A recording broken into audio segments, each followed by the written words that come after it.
Bismillahirrahmanirrahim. Assalamualaikum warahmatullahi wabarakatuh. Alhamdulillahi ala ihsani wa syukru lahu ala taufiqihi wa amtinani. Asyhadu an la ilaha illallah wahdahu la syarika lahu ta'ziman li sya'nih. Wa asyhadu anna Muhammadan abduhu wa rasuluhu da'ila ridwanih. Allahumma salli alaihi wa ala alihi wa ashabihi wa ikhwanih. Hadirin dan hadirat yang dirahmati Allah Subhanahu wa taala, pada kesempatan kali ini kita akan masuk pada pembahasan baru tentang ateisme ya. Tentang ateisme. Tentunya ini termasuk perkara yang lagi tersebar di zaman sekarang ini. Dimulai dengan penyebarannya di negeri-negeri kafir ya. Dan juga mulai masuk di negeri-negeri kaum muslimin. Karena kita tahu sekarang dunia seperti satu kampung ya. Semua orang sudah bisa interaksi, bisa baca sana, baca sini, tidak ada yang tertutupi. Semua syubhat bisa diakses ya. Orang bisa baca pemikiran ateis ya. Sehingga penyebarannya ya baik kebaikan maupun keburukan mudah. Karena mudahnya akses informasi dimanapun seorang berada. Yang penting kuota ada, bisa akses. Taib.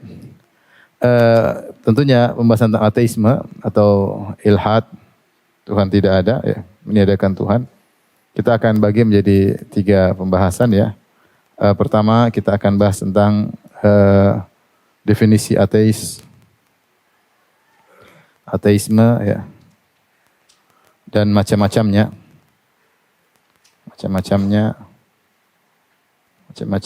serta sebab-sebab ya, sebab-sebabnya dan bahayanya ya.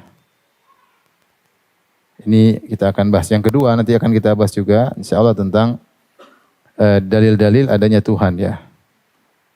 Dalil adanya Tuhan atau pencipta ya.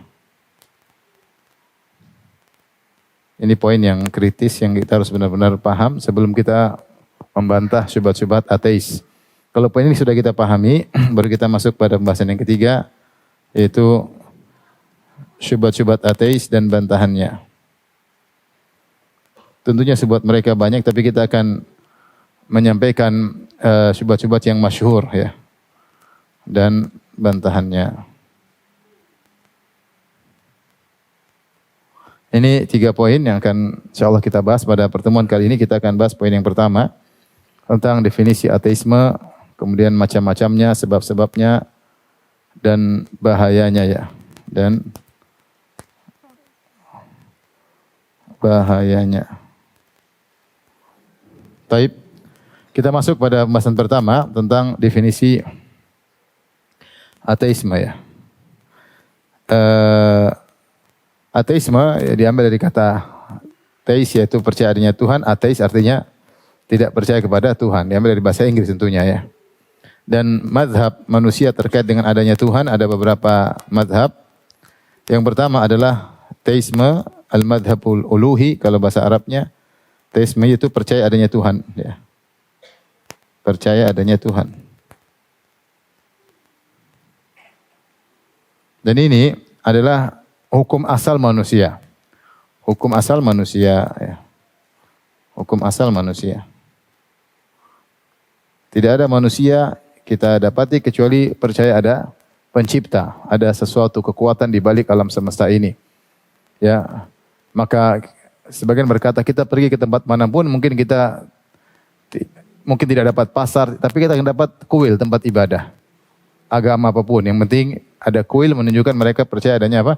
Tuhan. Dan karena ini sesuai dengan fitrah, manusia diciptakan dengan percaya ada pencipta. Adapun mazhab ateis adalah arid, dia datang belakangan. Oleh karenanya teisme percaya adanya Tuhan, entah Tuhannya satu, Tuhannya dua, entah Tuhannya banyak, percaya adanya Tuhan itu adalah hukum asal manusia. Bahkan Yunani kuno percaya ada Tuhan ya. Dewa-dewa, yaitu yang mereka yakini dewa-dewa tersebut tinggal di Gunung Olympus ya. Pimpinan mereka misalnya dewa Zeus dan dewa-dewa macam-macamnya. Dan mereka percaya adanya Tuhan, ada kekuatan di balik ini. Dan demikian juga secara umum tokoh-tokoh Yunani seperti Aristoteles, sebelumnya Plato dan setelahnya Plotinus dan juga sebelumnya Socrates, kemudian Plato, Aristoteles, Plotinus, mereka semua membahas tentang namanya metafisika, yaitu ma wara'al alam. Bahwasanya di balik alam ini ada suatu kekuatan yang luar biasa yang merupakan sumber alam semesta. Intinya mereka berbicara tentang adanya Tuhan. Ini hukum asal, hukum asal. Yang kedua disebut dengan mazhab deism. Deism ini mazhab rububi. Apa maksudnya? Maksudnya adalah Tuhan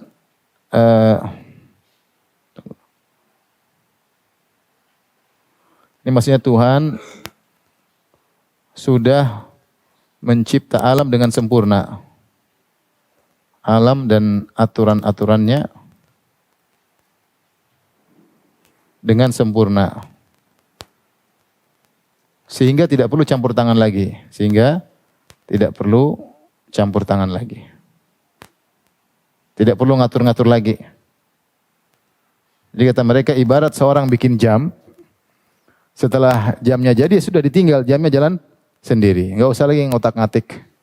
Sehingga mazhab ini, deism ini, meskipun sepertinya percaya kepada Tuhan, tapi dia tidak percaya dengan konsekuensi Tuhan. Ya, menolak konsekuensi Tuhan. Adanya Tuhan. Kenapa? Karena Tuhan tersebut tidak ngatur lagi. Ya sudah tidak ngatur, ngapain jadi Tuhan? Ya, tidak ada urusan lagi dengan apa yang terjadi di alam semesta. Makanya mereka tidak beriman dengan adanya nabi. Tidak ada Tuhan kirim nabi. Tuhan kirim kitab suci itu enggak ada. Kata mereka enggak ada. Tuhan ada tapi sudah selesai urusannya. Ya, sampai ada buku yang ditulis di antara mereka, Tuhan telah membunuh dirinya sendiri. Buku-buku seperti itulah. Artinya Tuhan bunuh diri selesai. Habis ciptakan bunuh diri ya, atau Tuhan telah mati. Tuhan telah apa? Mati. Mereka ada bikin buku Tuhan telah mati. Sudah selesai. Tugas Tuhan sudah selesai. Ini intinya ini sebenarnya mengakui sama Tuhan tapi seperti tidak ada Tuhan. Karena Tuhan sudah mati atau Tuhan sudah tidak berfungsi lagi, ya sudah seakan-akan tidak ada Tuhan, maka digolongkan dalam ateisme. Dan mereka mengatakan mereka menolak agama. Agama itu hanyalah tipuan yang apa namanya dilakukan oleh para agamis ya, pendeta-pendeta, pasar-pasar untuk membodoh-bodohi masyarakat. Sehingga mereka menolak adanya ikut campur Tuhan ya. Ini misalnya kita dengar seperti perkataan sebagian orang liberal ketika mereka melegalkan homoseksual, ketika dibantah kata dia ngapain Tuhan ngurus masalah esek-esek seperti ini. Enggak usah, ini bukan urusan Tuhan. Tuhan enggak ngurus kayak gini-gini ya. Mirip-mirip dengan apa? Deism. Ada Tuhan tapi ini bukan urusan apa? Tuhan ya. Intinya mereka menolak konsekuensi Tuhan seperti Tuhan tidak sempurna. Konsekuensi Tuhan terusnya Tuhan sempurna, Tuhan mengatur, itu konsekuensi Tuhan. Jadi Tuhan ada tapi tidak ada konsekuensinya. Ya percuma, sama dengan tidak ada Tuhan. Itu namanya madhab deism. Atau dalam bahasa Arab disebut al-madhab ar-rububi. Ar-rububi. Rob ada tapi tidak ada fungsinya. Rob ada tapi tidak ada fungsinya. Ya. Taib yang kita bahas ini yang penting adalah ateism, al-ilhad. Sebelumnya istilah al-ilhad sendiri ini sudah ada sejak zaman dahulu. Tapi kalau kata ilhad digunakan oleh para ulama zaman dahulu, bukan maksudnya tidak percaya Tuhan.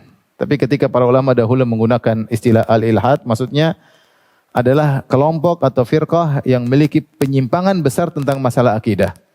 Maka dikatakan mulhid. Ya, seperti Imam Bukhari dalam sahihnya mengatakan bab qatru al-khawarij wal muhidin idza uqimat alaihimul hujjah, atau maknanya seperti itu, yaitu bab tentang membunuh orang khawarij dan mulhidin. Maksudnya mulhidin maksudnya apa? Orang-orang yang menyimpang dalam akidah, tapi bukan ateisme, paham? Jadi istilah ilhad di zaman para ulama ada, tapi bukan maksudnya ateisme, tapi maksudnya penyimpangan akidah yang besar. Oleh karenanya seperti Ad-Darimi juga membantah al-mubtadi'ah, kata dia ratal al-mulhidin. Maksudnya mulhidin maksudnya orang-orang yang menyimpang dalam akidah dengan penyimpangan yang besar. Oleh karenanya yang mengatakan bahwasanya wahdatul wujud, Tuhan bersatu dengan makhluk dikatakan mulhid. Wahdatul wujud mengakui ada Tuhan atau tidak? Mengakui, dia bukan ateisme, tapi dia mengatakan Tuhan bersatu dengan apa? Makhluk. Maka dikatakan oleh para ulama dengan mulhid. Demikian juga muncul istilah mulhidin kepada zanadiqah, orang-orang zindik. Orang zindik, orang munafikin, ya, yang dikatakan juga mulhid oleh para ulama. Jadi kalau ada istilah ilhad mulhidin, di buku-buku ulama mutaqaddimin, ulama terdahulu jangan dipahami apa? Ateis. Tapi dia umum. Yaitu orang-orang terjerumus dalam penyimpangan besar dalam akidah, bisa jadi di antaranya ada yang mengingkari adanya Tuhan, bisa jadi. Tapi kalau kita maksudnya ilhad sekarang ini maksudnya adalah ateisme, yang mengingkari adanya Tuhan. Taib, kalau kita mau definisikan apa itu ateisme agar bisa mencakup seluruh, maka kita bilang ateisme itu apa namanya? Hilangnya keimanan tentang adanya Tuhan. Ateisme itu apa? Hilangnya keimanan akan adanya Tuhan, atau konsekuensinya kalau kita memasukkan deism rububi, ya, dia tidak yakin, hilangnya keyakinan, hilangnya keyakinan, ya boleh kita keyakinan akan adanya Tuhan. Tapi ateisme ada dua secara umum. Ada strong atheism, ada weak atheism. Ini al-ilhad al-dhaif. Adapun strong atheism, ini ilhad yang nekat, kenceng, disebut al-ilhadul qawi dalam bahasa Arab. Kenapa dikatakan ilhad mereka, ateisme mereka kenceng? Karena mereka bukan cuma tidak percaya sama Tuhan, tapi mereka membantah orang-orang yang bilang ada Tuhan. Makanya mereka punya dua ciri. Pertama, mereka mendatangkan argumentasi bahwa Tuhan tidak ada. Mereka juga bilang Tuhan tidak ada. Saya punya dalil bahwa Tuhan tidak ada. Jadi strong. Dia bilang Tuhan tidak ada. Apa dalilnya? Ada argumentasi secara logika untuk menunjukkan Tuhan tidak ada. Kemudian bukan cuma itu, dia bahkan membantah dalil-dalil yang menyatakan Tuhan ada. Dia bantah. Dalilnya orang Islam dia bantah, dalilnya orang Nasrani dia bantah, semua agama yang bilang ada Tuhan dia bantah seluruhnya. Makanya namanya strong atheism. Ini pengikutnya sedikit, minoritas. Kenapa minoritas? Karena kebanyakan orang-orang ateis jaga hati, dia tidak ingin ribut sama yang agamawan, ya, orang beragama, jadi dia tidak kenceng seperti ini. Yang kenceng seperti ini apa? Minoritas, tapi ada strong atheism yang nekat, yang mengatakan bahwasanya Tuhan tidak ada dan mengajukan argumentasi bahwasanya Tuhan itu tidak ada. Adapun weak atheism bisa dua model juga, ini dua model. Ada yang pertama disebut dengan tidak peduli urusan ada Tuhan atau tidak.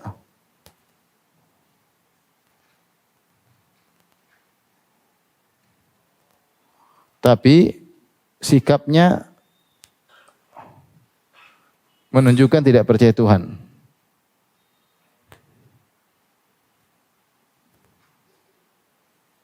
Adanya Tuhan, ya. Tidak peduli, ya. Ini model, ya. Yang kedua, yang agnostik, ya, abstain, ya. Yang kedua ini yang tidak peduli biasanya lahir dalam keluarga yang sudah ateisme. Sudah, saya enggak urusan dengan Tuhan, saya mau hidup bebas. Dia tidak memandang kepada dalil adanya Tuhan atau dalil tidak adanya apa? Tuhan. Tapi dia sikap perbuatannya menunjukkan dia tidak percaya sama Tuhan. Ya pokoknya dia seenaknya aja, tidak beragama, Tuhan ada enggak urusan, ya. Ada satu lagi disebut dengan agnostik, ya. Iya benar ya? Abstain, yang abstain. Atau dalam bahasa Allah adriyah, saya tidak tahu, ya. Tuhan ada atau tidak? Saya tidak tahu, ya. Ini juga dua model. Yang pertama mengatakan saya belum bisa terima dalil-dalil adanya Tuhan. Saya tidak qanaah. Tapi saya tahu ada dalil, tapi dalil itu tidak masuk ke hati. Dalil tersebut belum saya bisa terima dengan apa, nyaman. Adanya Tuhan saya tidak terima, ya. Yang kedua mengatakan saya sudah tahu, sudah melihat dalil-dalil tentang adanya Tuhan. Juga dalil-dalil tidak adanya Tuhan. Kata dia sama-sama kuat. Apa? Sama-sama kuat. Oleh karenanya saya abstain. Tidak ada. Yang satu bilang dia tidak urusan, tidak peduli, ya. Tidak tahu Tuhan. Yang kedua mengatakan saya sudah lihat dalil Tuhan ada dan saya juga lihat dalil Tuhan tidak ada, saya tidak bisa merojihkan. Maka absen. Allah alam Tuhan ada atau tidak. Perkataan dia Tuhan ada atau tidak menunjukkan dia tidak percaya apa? Tuhan. Menunjukkan dia tidak percaya Tuhan, tidak yakin adanya Tuhan. Makanya kita bilang definisi ilhad atau ateisme adalah hilangnya keyakinan akan adanya Tuhan. Hilangnya keyakinan adanya Tuhan. Apakah dengan strong atheism atau dengan weak atheism? Apakah dengan tidak peduli ataukah dengan agnostik? Ini semua adalah bentuk-bentuk tidak percaya sama Tuhan. Atau dengan al-madzhab rububi, deism yang mengatakan Tuhan sudah selesai tugasnya, enggak ada urus campur lagi dengan urusan makhluk. Baik. Paham insyaallah? Dan di dunia ini banyak yang agnostik ya tadi. Dia ragu. Tadinya percaya sama Tuhan, kemudian baca syubhat ateis jadi ragu. Banyak anak-anak muda terkena apa? Agnostik, abstain. Aduh saya enggak tahu deh, Tuhan ada atau tidak. Saya mulai ragu. Mau bilang Tuhan tidak ada, bingung. Mau bilang Tuhan ada juga apa? Bingung. Ya, sehingga abstain. Tapi perbuatan dia menunjukkan dia tidak percaya sama Tuhan. Dia mulai meninggalkan sholat, dia lagi tidak puasa lagi. Sudah dia tidak beriman lagi, sudah selesai. Ya, meskipun dia bilang abstain, hakikat abstain itu adalah tidak yakin dengan adanya Tuhan, dan itulah ateisme. Baik, kita lanjutkan.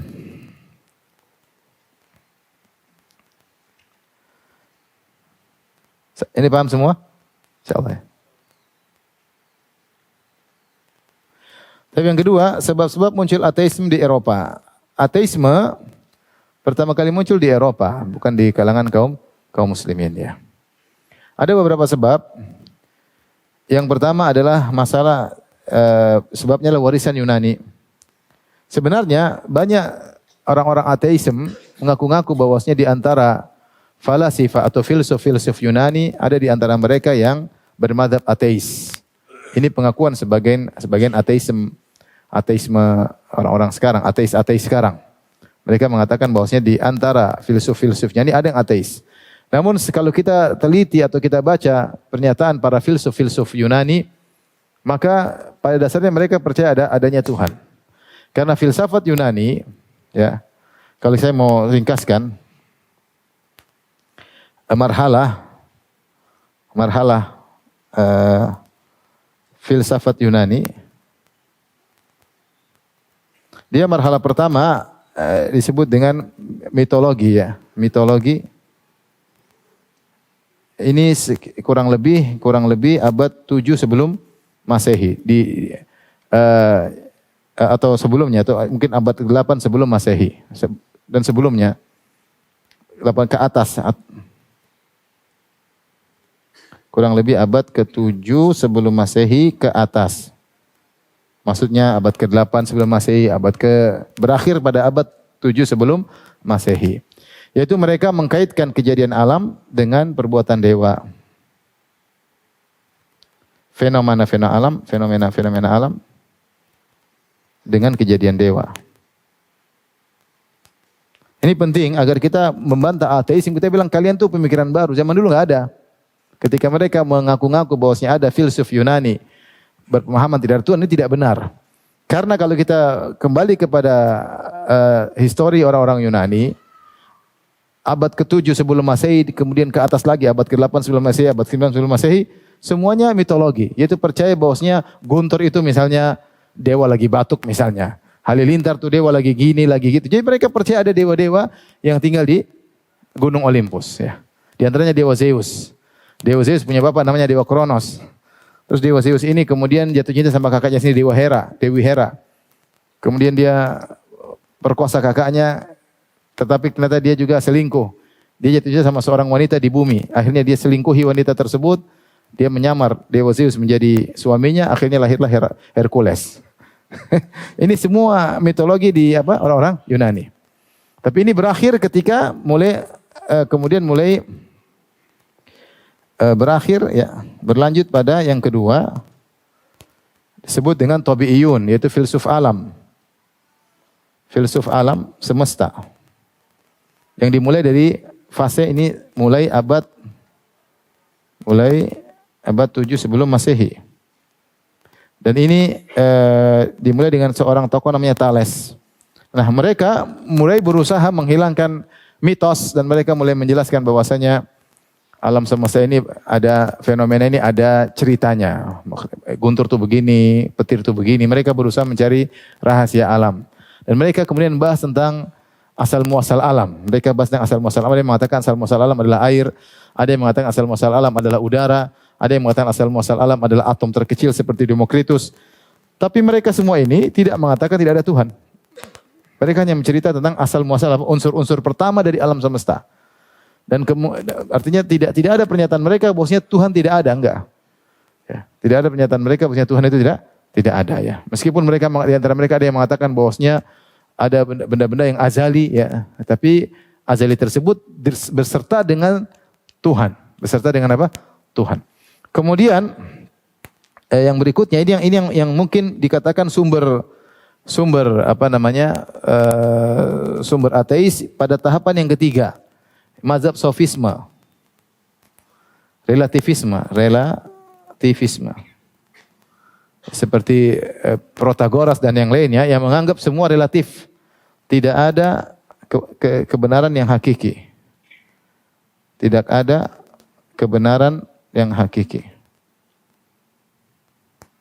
Ini mungkin, ini sekitar mungkin kurang lebih abad keempat sebelum Masehi, kurang lebih ya.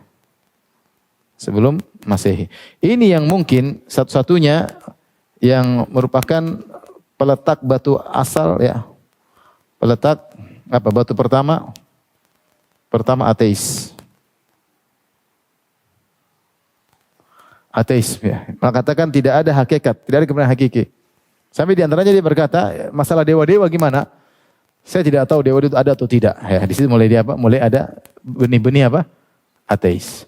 Tapi kalau namun mereka kemudian hilang. Yang jadi top adalah fase keempat, yaitu hakikiyun, itu masanya Sokrates, kemudian Plato, kemudian Aristoteles. Ya, ini mereka bicara tentang mawara al-alam, yaitu metafisika. Ketika mereka bicara metafisika, mereka bicara tentang al-illatul ula, mereka bicara tentang causa prima. Causa prima itu maksudnya sumber sebab pertama adanya alam semesta. Itu yang mereka posisikan sebagai Tuhan. Causa prima ini mereka posisikan sebagai apa?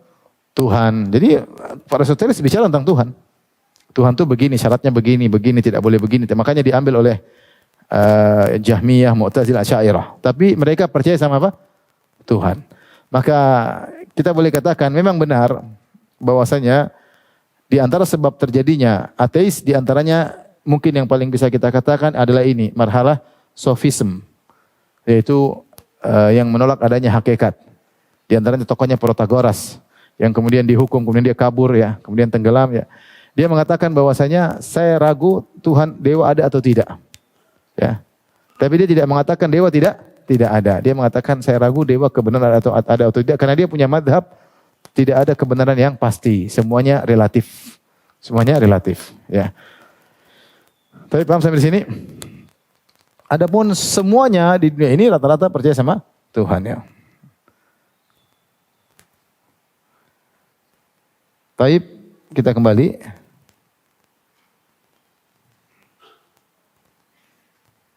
Baik. Jadi saya katakan warisan Yunani ini peletak dasar benih-benih ateis yaitu madzhab apa? Relativisme atau sofism. Kemudian antara sebab terjadinya ateisme, rata-rata sebab yang kita sebut dalam sekuler. Sebab munculnya apa? Sekularisme.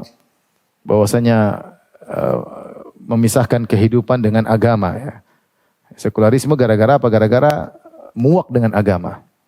Ya, di mana sudah kita jelaskan tentang kezaliman pihak apa? Gereja. Gereja bikin aturan-aturan yang merugikan masyarakat. Maka akhirnya orang-orang Eropa mengkaitkan kemunduran dengan agama. Kata mereka kalau kita percaya sama agama maka kita akan mengalami kemunduran. Kalau mau maju jangan kaitkan dengan apa? Agama. Kenapa? Karena agama mereka tidak bisa mengakomodir sains, paham? Sebagaimana kita jelaskan ketika membahas tentang apa? Sekularisme. Sehingga banyak ilmuwan-ilmuwan ditangkap karena bertentangan dengan sains yang ada dalam Bible. Sehingga kata mereka bahwasanya agama tidak bisa mengakomodir sains, kalau gitu, sudah tinggalin. Kemudian juga meningkatkan kebodohan dalam agama ya. Mengkaitkan kebodohan dengan agama. Kata mereka bodoh itu gara-gara percaya sama agama. Akhirnya timbul rasa benci kepada agama. Benci kepada agama berarti tidak percaya sama Tuhan. Bencian terhadap agama. Sementara agama dari Tuhan secara tidak langsung membuat mereka ragu dengan apa? Tuhan. Tuhan kok turunkan aturan yang bikin kita apa? Tidak bisa hidup dengan nyaman. Ini muncul orang-orang ateis diantaranya sebabnya karena kebencian terhadap kezaliman gereja. Kemudian juga diantaranya yang disebutkan membuat muncul ateis adalah agama yang tidak logis ya. Agama yang tidak logis. Tadi dari sisi sains tidak logis.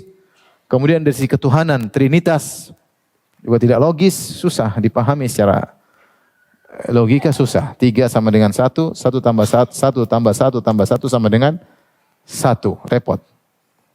Harusnya kan 1 tambah 1 sama dengan 3, tapi dia 1 tambah 1 tambah 1 sama dengan apa? 1. Dan susah logikanya. 3 sama 1. Nabi Isa adalah Tuhan, Tuhan muncul belakangan, kemudian Tuhan lapar, Tuhan ini, Tuhan mati, Tuhan hidup lagi, kan bingung. Mereka susah. Nabi Isa Tuhan, terus sempat mati, kemudian hidup lagi ya. Mereka susah memahami ini ya. Memahami ini. Sehingga akhirnya banyak hal yang tidak logis. Contoh seperti dosa turunan. Susah kita memahami. Nabi Adam alaihissalam waktu makan buah di surga, kemudian dia berdosa. Kalau dalam Islam selesai, Nabi Adam berdosa, dia minta ampun, diampuni enggak? Diampuni. Kemudian diturunkan ke bumi. Selesai urusan. Tidak ada wariskan apa? Dosa. Kalau orang Nasara yang sedang berkembang ketika di Eropa, agama Nasrani, bahwasanya dosa tersebut diwariskan.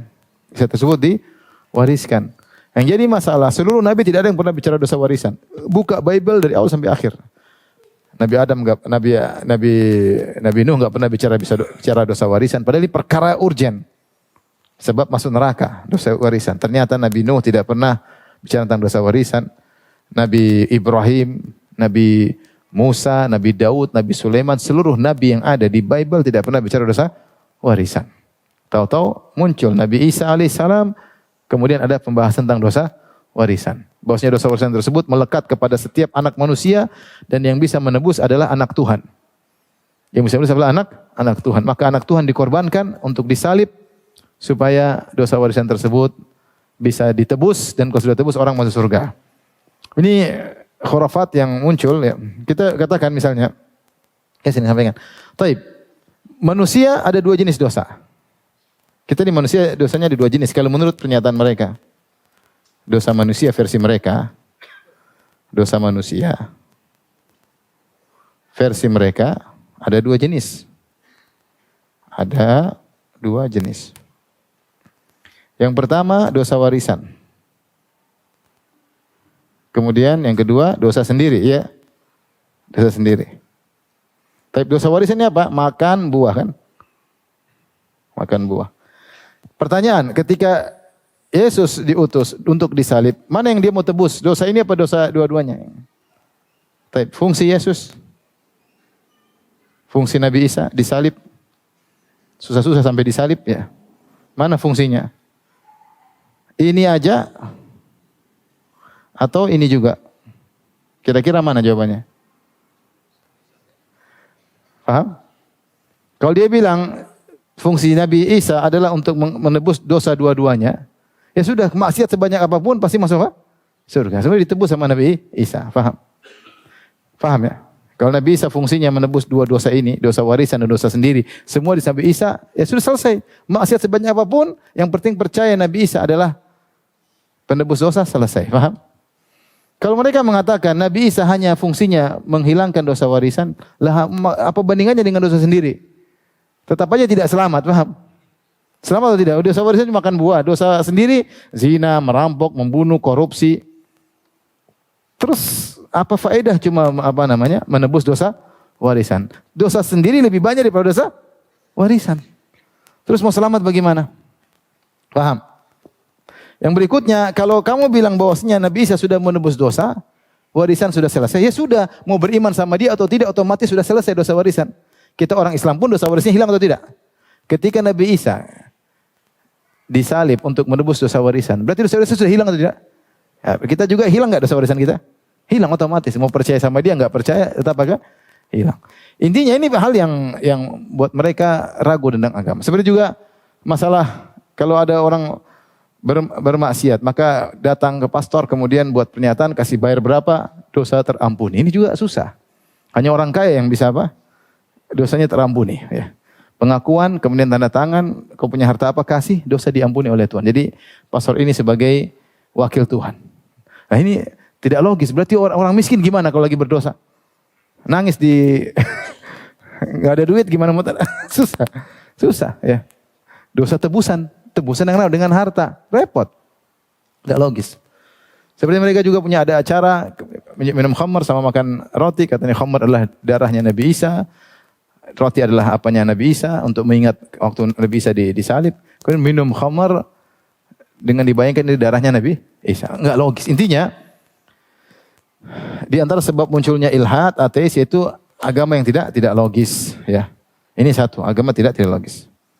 Kemudian contohnya kesalahan dalam kitab suci juga banyak. Kesalahan dalam kitab suci ya.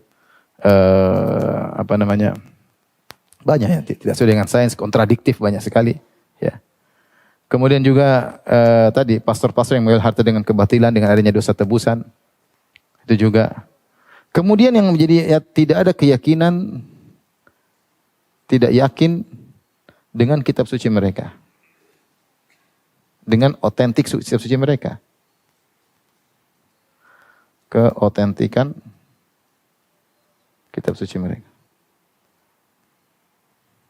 Seperti misalnya dalam Taurat, dalam Bible, dalam kitab di Bible Nabi Musa, kemudian ditulis Nabi Musa pun meninggal, kemudian dia dikuburkan suatu tempat, tidak ada yang tahu di mana tempatnya. Tapi dalam Bible katanya Taurat itu diturunkan oleh Allah kepada siapa Nabi Musa. Sementara dalam Taurat disebutkan kemudian Nabi Musa pun meninggal di suatu lokasi, tidak ada yang mengetahui di mana lokasinya. Berarti yang nulis Taurat itu bukan Nabi Musa, ada orang lain yang bercerita tentang apa Nabi Musa. Sama seperti Injil yang 4 itu kisah Markus, Matius, kemudian apa? Yohanes dan siapa? Injil Markus, Injil Matius, Injil Yohanes, Injil Lukas. Itu cerita tentang Nabi Isa. Nabi Isa. 4 orang ini siapa? Khilaf di kalangan mereka. Sanadnya sampai Nabi Isa, wallahu alam. Dan Injil banyak, puluhan Injil. Kenapa yang banyak tidak diambil kok yang 4 diterima? Apa kriteria supaya bisa diterima? Ini pembahasan yang bikin orang ragu tentang agama mereka. Tapi ini di antara hal yang menimbulkan ateis, karena tidak percaya sama agama. Kemudian juga perang agama yang terjadi, fanatik luar biasa antara Katolik dengan Protestan sebagai yang mematikan banyak sekali manusia. Sebagian sudah kita bahas pada waktu sebab sekularisme. Kemudian juga di antara yang buat mereka tidak percaya adanya Tuhan tentang masalah muskilatus syarr, yaitu problem keburukan. Kok ada keburukan? Kalau kita umat Islam mudah. Islam kita meyakini dalam rukun iman kita takdir, al-iman bil qadar, antu'mina bil qadari khairihi wa syarrihi. Engkau beriman tentang takdir baik maupun buruk. Artinya kita meyakini secara kebaikan keburukan Allah yang sudah takdirkan. Tentu ada hikmah di balik itu. Tetapi versi mereka tidak, Tuhan itu harusnya begini, harusnya cinta, harusnya rahmat. Loh, kok ada keburukan? Antara mereka tidak bisa terima hal ini. Kok ada keburukan di alam semesta? Mereka bayangkan di dunia ini tidak boleh ada keburukan kalau Tuhan itu ada. Kalau Tuhan ada tidak boleh ada. Nanti kan kita bahas sendiri nih. Pembahasan ini ada syubhat tersendiri. Ada saatnya kita bahas, kita membahas syubhat apa? Ateisme. Jadi secara logika mereka mengatakan Tuhan itu maha baik. Kenapa ada keburukan ya? Kita bilang ya Allah punya hikmah di balik ini. Allah ciptakan iblis ada hikmahnya ya. Wa kadzalika ja'alna likulli nabiyyin aduwan minal mujrimin. Demikianlah kami jadikan bagi setiap nabi musuh. Allah sengaja ciptakan musuh. Tentu ada hikmah di balik itu. Dengan adanya keburukan, kebatilan maka ada jihad, ada macam-macam. Kalau iblis enggak ada, sudah. Enggak perlu Nabi Muhammad diutus, paham? Sudah. Kalau iblis enggak ada, selesai ya. Tidak ada jihad, tidak ada sedekah, semua tidak ada semua. Ya. Intinya ini ada pembahasan khusus tentang muskilatus syarr atau problem keburukan yang ada di atas muka bumi. otak mereka tidak bisa menerima sehingga mereka bilang Tuhan tidak boleh seperti ini. Akhirnya mereka tidak terima Tuhan. Terutama muncul dari orang-orang yang mungkin mengalami penderitaan. Orang cacat misalnya, atau misalnya miskin, dizolimi. Tuhan kenapa saya harus begini? Akhirnya tidak ada Tuhan. Dia beriman tidak ada Tuhan pun tidak berubah kondisinya, paham? Tetap aja begitu. Taib. Kemudian di antaranya mereka menyatakan bahwasanya agama menghalangi kemajuan ilmu, sains dan teknologi. Yang keenam, kata mereka agama menghalangi kemajuan ilmu. Kita katakan ini mungkin ya keyakinan mereka. Kalau kita tidak ada, Islam tidak menghalangi sains dan teknologi, nggak ada masalah. Tetapi sebenarnya tidak. Kalau kita lihat bagaimana tokoh-tokoh ilmuwan sains seperti Isaac Newton, ya, Galileo Galilei, mereka semua orang percaya sama ada Tuhan. Albert Einstein percaya sama adanya apa? Tuhan. Artinya ilmu yang mereka raih dengan teori-teori tersebut tidak bertentangan dengan bahwasanya ilmu ini baru kita bisa sampai kalau kita tidak percaya Tuhan, baru kita bisa. Buktinya dulu ilmuwan-ilmuwan hebat sampai pada ilmu yang tinggi, menemukan teori-teori dan mereka tetap percaya adanya apa? Tuhan. Berarti bukan hal yang kontradiktif. Kamu bisa sampai pada sains yang tinggi dengan tetap percaya adanya Tuhan. Buktinya Galileo Galilei percaya ada Tuhan. Isaac Newton juga percaya adanya apa? Tuhan. Albert Einstein juga percaya sama adanya Tuhan. Siapa lagi yang lebih hebat daripada mereka? Ya, tidak. Maka bukan kelaziman bahwasanya kalau sains maju harus tidak percaya Tuhan. Itu tidak kelaziman. Tapi ini di antara sebab-sebab muncul ateisme di Eropa, kemudian akhirnya masuk ke negeri-negeri kaum muslimin. Tadi saya katakan dunia ini seperti satu kampung, ya, karena interaksi yang mudah, ya. Adanya pertukaran pelajar misalnya, adanya orang Islam yang belajar di sana, berinteraksi dengan mereka. Apalagi zaman sekarang buku-buku, zaman dulu mungkin buku diterjemahkan ke bahasa Arab, buku-buku terjemahan ke bahasa Indonesia misalnya orang mulai baca. Apalagi zaman sekarang selesai dengan internet, semua bisa diakses. Semua bisa diakses. Maka masuklah syubhat-syubhat ateisme, jadilah anak-anak muda terjebak dalam agnostik, abstain tentang adanya Tuhan atau tidak. Ya. Baik, kita lanjutkan. Berikutnya, di antara pembahasan yang penting adalah tentang bahaya ateisme. Sejauh mana bahaya ateisme. Ya. Di antara buku yang bagus membahas tentang ini adalah buku Rudud Ulama Al-Gharb Alal Ilhad Al-Mu'asir. Ini bukunya. Rudud Ulama Al-Gharb, 3 jilid. Ala Ilhad Al-Mu'asir. Bantahan ilmuwan-ilmuwan barat terhadap ateisme modern. Artinya begitu. Rudud Ulama Al-Gharb Alal Ilhad Al-Mu'asir. Itu bantahan. Dan saya akan insyaallah banyak baca buku dari buku ini, ya. Bantahan ulama-ulama barat, ya, terhadap ateisme modern. Ditulis oleh seorang namanya Johannes Kalamunk, ya, atau Kalamun, ya, atau Kalumun. Johannes. Dia orang Swedia, sekarang namanya dikenal Abdullah Asweidi. Abdullah apa? Asweidi. Kalau saya tidak salah baca tadi, ketika dia menulis buku ini, yang dosen bimbingnya adalah Syekh Saleh Sindi, Abdul Aziz Sindi, hafizahullah ta'ala. Dan dia baru masuk Islam kalau tidak salah 2006 atau 2000 ke atas dia baru masuk apa? Islam. Sekarang jadi doktor dalam agama. Ya, dari baru masuk Islam, kemudian doktor dalam agama, nulis buku 3 jilid bantahan terhadap ateisme. Karena dia orang Inggris, bahasa Inggris pintar, makanya mudah dia untuk mendapatkan literatur. Dan dia mengumpulkan bantahan-bantahan terhadap ateisme dari berbagai macam orang, dari Nasrani, dari agama manapun yang bantah ateisme, dia masukkan ke sini. Karena ateisme adalah musuh bersama. Semua orang agamis tentunya musuh kepada apa? Ateisme. Jadi buku ini merangkum bantahan-bantahan tokoh-tokoh agama atau ilmuwan-ilmuwan yang agamanya berbeda-beda dalam membantah ateisme. Karena banyak juga tokoh-tokoh Nasrani yang membantah pemikiran ateisme, ya. Terus dia setelah dia nyampaikan bantahan dia komentari. Kalau bantahannya benar dia komentari, kalau bantahannya salah dia komentari. Tapi yang menakjubkan, subhanallah, dan setahu saya kedua orang tuanya belum masuk Islam, ya. Setahu saya belum masuk Islam. Dan dia sekarang bicara bahasa Arab luar biasa. Dia ada pengajian-pengajian di YouTube pakai bahasa Arab. Sekarang namanya Abdullah Asweidi, ya. Kalau antum mau beli silakan 3 jilid, ya. 3 jilid tapi semuanya Arab gundul, ya. Antum masuk Islam kapan? Dia masuk Islam tak 2006 apa? Pokoknya 2000 ke atas. 2000 ke atas baru masuk Islam. Belajar di UIM kemudian sampai tingkatan apa? Doktoral. Subhanallah, hidayah Allah kasih luar biasa. Nah, dan dia apa berdakwah dan banyak orang akhirnya di antaranya masuk Islam gara-gara dakwah beliau. Baik. Mungkin kita ambil ya. Bahaya, kita ambil dari buku beliau ya. Bahaya ateisme. Yang pertama terhadap akidah. Jelas, kalau orang melakukan syirik, syirik itu percaya sama Tuhan. Jika syirik aja bahaya, apalagi ateis. Bahaya, apalagi ateis. Ya, mimbabi aula, lebih utama untuk bahaya. Syirik itu orang percaya sama Tuhan, cuma dia menyembah Tuhan dan juga menyembah makhluk. Itu namanya syirik. Berdoa kepada Allah tapi berdoa juga kepada mayat, syirik. Menyembelih untuk Allah tapi menyembelih juga untuk jin, syirik. Percaya Allah tahu ilmu gaib tapi percaya juga dukun tahu ilmu gaib. Ya. Percaya bahwasanya Allah yang mengatur segalanya tapi ketika dalam kondisi susah dia berteriak, "Ya Abdul Qadir Jailani aghithni, wahai Abdul Qadir Jailani tolonglah aku." Padahal Abdul Qadir Jailani sudah meninggal. Ini semua syirik. Siapa yang melakukan syirik meninggal maka tidak akan diampuni dosa-dosanya. Kekal dalam neraka selama-lamanya. Seluruh amalan soleh dia akan gugur, tidak ada faedahnya.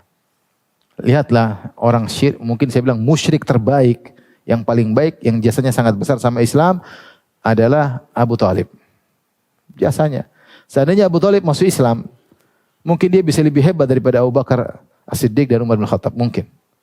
Karena jasanya luar biasa, ngurus Nabi sejak kecil, bayangkan. Ngurus Nabi sejak kecil, membela Nabi, sampai rela mati membela Nabi, dia pasang badan. Ada yang ganggu Nabi, harus lawan dia. Tapi meninggal dalam kondisi musyrik. Tapi amalan dia hilang semua, tidak ada faedahnya. Seandainya dia masuk Islam, dia mungkin lebih hebat daripada Abu Bakar As-Siddiq dan Umar bin Khattab. Karena dia lebih dahulu mengayomi Nabi daripada Abu Bakar dan Umar.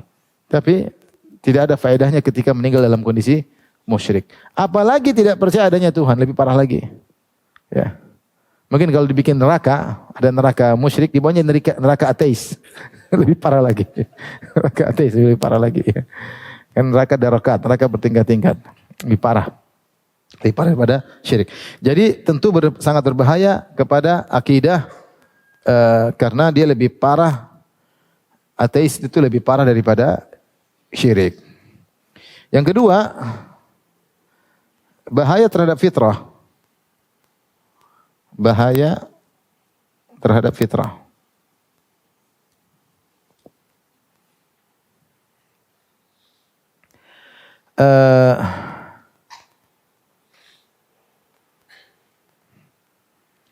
Kita tahu bahwasanya setiap manusia ya diciptakan di atas fitrah. Setiap manusia punya fitrah mencari Tuhan, mengakui adanya Tuhan. Maka ini fitrah, orang yang mulhid, ateis, dia akan bertarung dengan fitrahnya. Fitrahnya mengatakan ada, dia bilang tidak ada. Logika dia menunjukkan tidak ada, tapi fitrah dia mengatakan apa? Ada. Kalau fitrahnya masih berlaku, ya maka dalam kondisi terdesak dia pasti mencari Tuhan. Ateis manapun dalam kondisi terdesak dia pasti mencari apa? Tuhan. Dan memang saya punya kawan jadi di Bali. Dia ngantari orang sering mancing, dia hobi mancing. Satu hari dia mancing sama orang ateis. Masuklah kapal mereka di tengah lautan, ombak besar. Ketika itu dia pun berdoa kepada Allah Subhanahu wa taala. Ternyata orang ateis ini juga berdoa kepada Tuhan, ya Tuhan. Karena lagi gawat ini, jangan spekulasi. Jadi ketika dalam kondisi kalau fitrahnya masih berlaku, dia pasti mencari apa? Tuhan untuk menolong dia. Dia pasti meyakini ada kekuatan di balik ini yang bisa menyelamatkan dia. Ketika itu fitrahnya berbicara. Tapi kalau dia sudah semakin parah, fitrahnya dia buang, rusak sama sekali, ini berbahaya. Makanya bahaya terhadap fitrah. Dan kalau fitrah sudah rusak, repot. Kalau fitrah hancur, bahaya. Maka bahaya. Akhirnya apa? Banyak hal yang tidak masuk akal melawan fitrah dihalalkan. Akhirnya apa? Banyak hal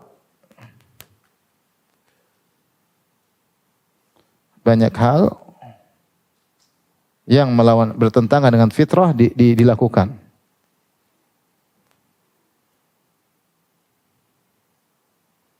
Ini bahaya ya. Oleh karenanya mereka adalah orang-orang yang paling getol melegalkan homoseksual. Kalau kita homoseksual tidak sesuai fitrah. Tapi bagi mereka enggak ada masalah. Kalau fitrah udah hancur mau apa aja boleh. Ya. Enggak ada masalah. Fitrah udah hilang, mau diapain? Oleh karenanya ateis ini bisa merusak fitrah. Fitrah sudah hilang, repot. Mau kawin sejenis, mau kawin dengan mahram, enggak ada fitrah, repot. Kalau fitrah kita enggak bisa. Tapi kalau enggak ada fitrah, rusak ya. Jadi orang yang ateis itu berlawanan dengan fitrahnya ya. Kemudian merusak kebahagiaan. Ketiga, merusak kebahagiaan. Kebahagiaan rohani. Ada suatu buku, beberapa tulisan orang Mesir di internet ada. Judulnya Limadha Ana Mulhid. Kenapa saya mulhid? Dia Muslim, kemudian dia ateis. Kemudian dia bilang tuduhan orang bahwasanya orang ateis tidak bahagia itu enggak benar. Saya hidup bahagia. Benar orang-orang mukminin, kaum mukminin, orang Islam bahagia. Saya juga apa? Bahagia. Penulisnya bilang begitu. Kemudian ternyata matinya dia bunuh diri.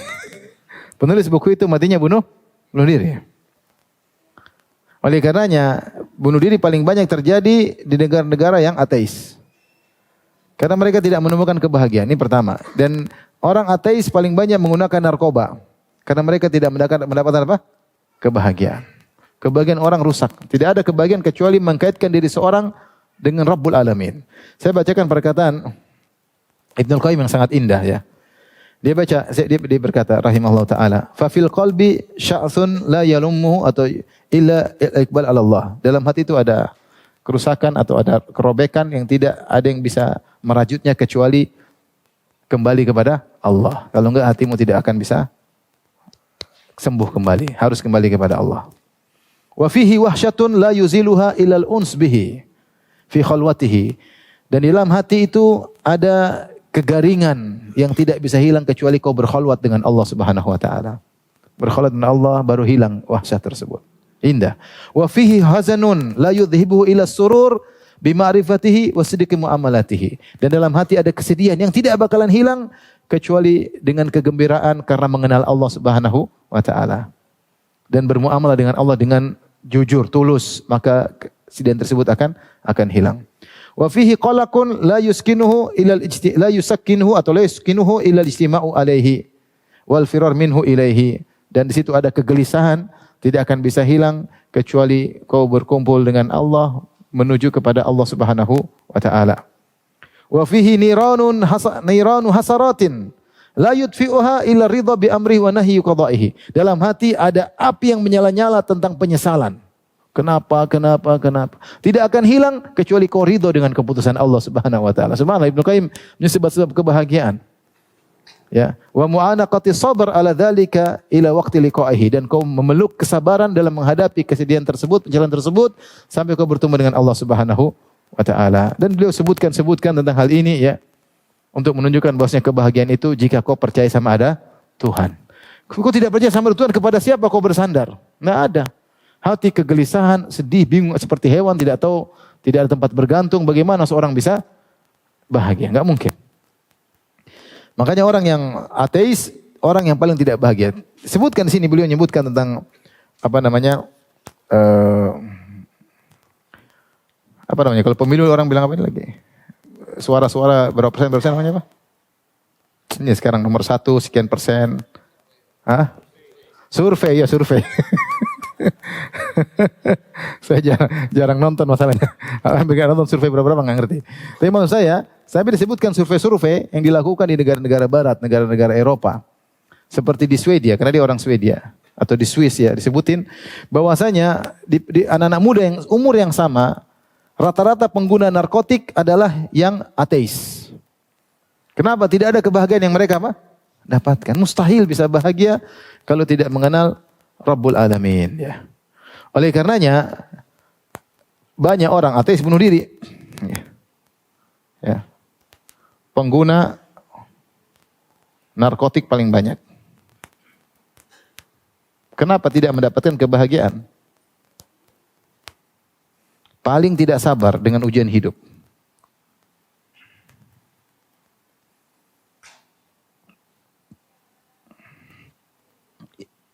Bunuh diri yang terbanyak.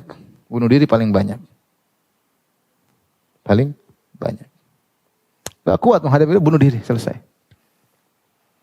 Tidak kuat menghadapi. Kenapa? Tidak ada kebahagiaan yang dia dapatkan. Tidak ada kebahagiaan. Bukan bahagia jauh dari Tuhan. Ya akhirnya ente dapat masalah, ente sholat malam nangis, hilang. Ente nangis, ente bahagia. Luar biasa ya. Sementara kalau ente jauh dari Tuhan, ente ketawa, ente sengsara. Subhanallah ya. Ente lagi susah, antum lagi susah, antum bangun malam, menangis, antum bahagia. Antum jauh dari Allah, senang-senang, ketawa-ketawa, hati antum sengsara. Karena jauh dari Tuhan. Jadi ateis bahayanya merusak rohani seseorang. Kemudian di antara bahaya ateis, saya sampaikan ini karena tidak ada pembahasan yang saya dapatkan dari buku ini ya. Yang lain-lain ada di buku-buku lain. Ini spesialnya buku ini, dia membahas tentang masalah ini ya. Kemudian bahaya terhadap akal, merusak akal. Kok bisa ateis merusak akal? Dijelaskan. Karena begini, bagaimana kita percaya sama akal? Kita ini baru percaya akal ini hebat kalau kita tahu yang menciptakannya maha hebat. Ada yang ciptakan, paham? Tapi kalau kita bilang akal ini adalah proses dari benda yang sangat seperti kita baca kemarin Darwinisme. Bahwasanya manusia itu adalah proses dari benda yang sederhana, kemudian lama-lama jadi sebelum monyet, kemudian lama-lama jadi simpanse, kemudian lama-lama menjadi apa? Gorila, kemudian lama-lama jadi ente. Darwin dulu. Maka kita ragu tentang akal kita. Jangan akal kita ini salah karena kita proses nggak jelas.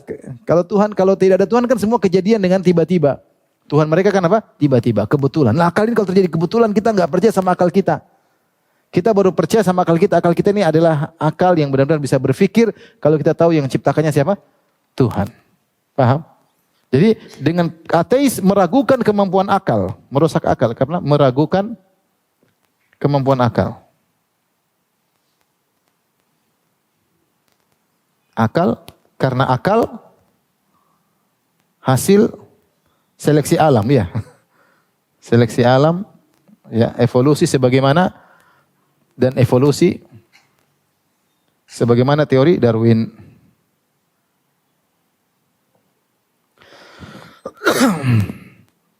Sebagaimana teori Darwin. Dan ini benar, oleh karenanya di antara mereka ada yang akhirnya mengucapkan sesuatu yang tidak masuk akal. Kita tahu dalam ilmu saya jelaskan ilmu, nanti ini akan kita ulangi lagi. Dalam pembahasan adanya Tuhan, ilmu itu ada dua. Yang pertama namanya ilmu dasar atau badihiyat, ilmu mendasar yang diketahui dengan sendiri tanpa belajar, diketahui tanpa belajar. Tanpa belajar. Ilmu yang diperoleh dengan belajar, ilmu muktasab yang diperoleh dengan pengamatan, observasi dan lain-lainnya. Pengamatan dan lain-lain. Baik. Ilmu mendasar diketahui tanpa belajar seperti apa? Contoh apa? 1 lebih sedikit dari 2, ya enggak? Perlu belajar ini? Sedikit dari 2, paham? Akibat tidak muncul kecuali dengan apa? Sebab. Kecuali dengan sebab. Ini contoh. 2 hal yang kontradiktif tidak mungkin bergabung. 2 hal kontradiktif tidak mungkin bergabung. Enggak mungkin. Hidup dan tidak hidup dalam satu sekali tidak bisa. Kalau enggak hidup ya tidak hidup. Naik dan turun enggak bisa sekalian. Ya naik ya turun. Kecuali dari sisi yang lain. Dalam satu sisi naik dan turun enggak mungkin digabungkan. Baik, kita lanjutkan. Jadi ilmu ada 2, ilmu mendasar disebut al-badihiyat ya dalam bahasa Arab ya, al-badihiyat. Ini tidak perlu dipelajari. Ada ilmu yang memang dipelajari, kita belajar akhirnya kita menyimpulkan teori. Harus belajar dulu supaya paham dengan pengamatan, observasi dan lain-lainnya. Ini adalah perkara akal yang tidak perlu dipelajari ini. Di antaranya akibat tidak muncul kecuali ada apa? Sebab. Taib. Secara akal tidak mungkin sesuatu yang tidak ada bisa membuat yang ada. Ini perlu dipelajari atau tidak? Sesuatu yang tidak ada tiba-tiba jadi ada tanpa ada sebab. Mungkin atau tidak?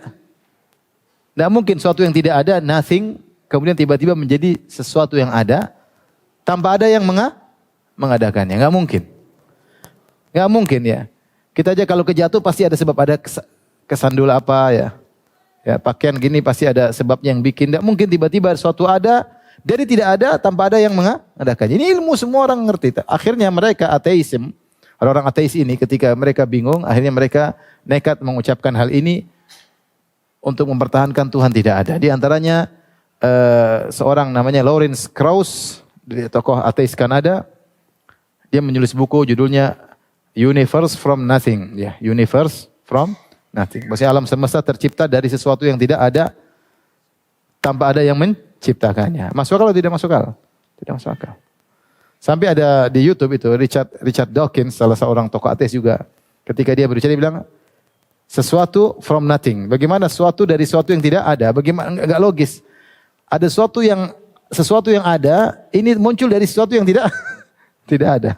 Sampai pembawa acaranya bingung. Bagaimana? Coba ulang. Sesuatu ada bermunculan dari sesuatu yang tidak ada tanpa ada yang mengadakan. Ya enggak masuk akal. Kalau tidak ada, ya tidak ada terus. Kecuali ada yang menciptakan. Akhirnya mereka menolak sesuatu yang badihiyat. Perkara yang logis mereka tolak demi untuk mempertahankan Tuhan itu tidak ada.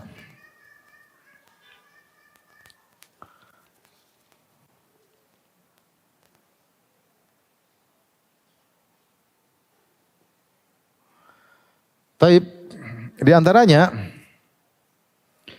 beliau juga sebutkan sini Syekh Abdullah Suwaid hafizahullah taala bahaya terhadap sains.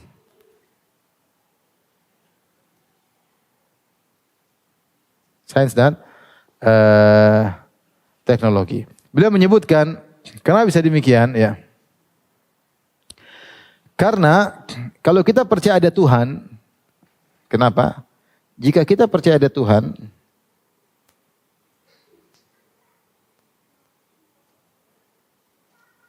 maka kita yakin alam ini ada aturannya. Karena pembuatnya bikin aturan. Yakin alam ini ada aturannya. Disebut dengan sunnatullah. Yang bikin adalah Tuhan. Nah, sehingga orang-orang saintis berusaha untuk mencari tahu tentang aturan-aturan ini. Maka mereka pelajari sehingga tertemulah gaya ini, teori ini. Karena mereka sebenarnya di dalam aturan ini banyak sekali aturannya.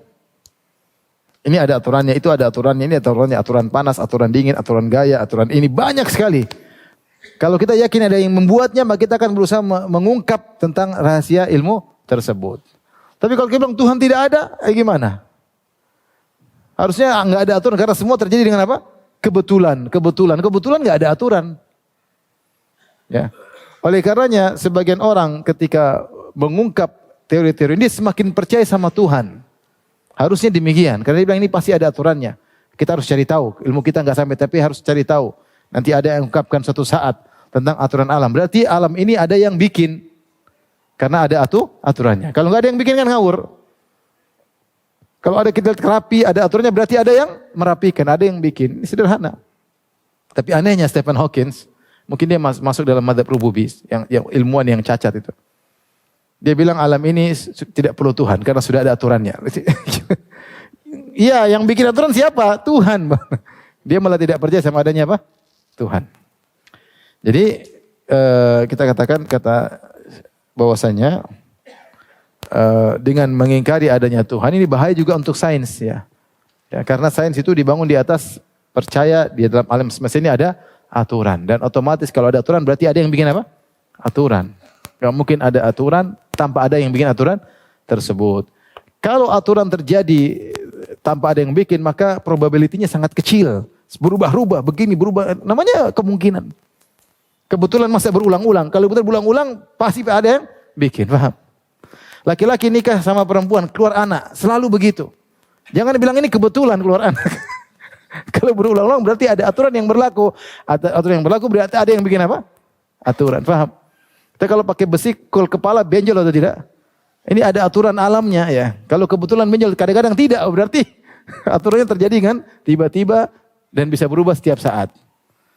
Dan itu probabilitasnya sangat kecil. Sementara terlalu banyak kejadian peristiwa yang ikut aturan. Berarti ada Tuhan yang menciptakan aturan tersebut. Yang lebih parah lagi adalah merusak akhlak. Ini yang sangat parah, bahaya. Merusak akhlak.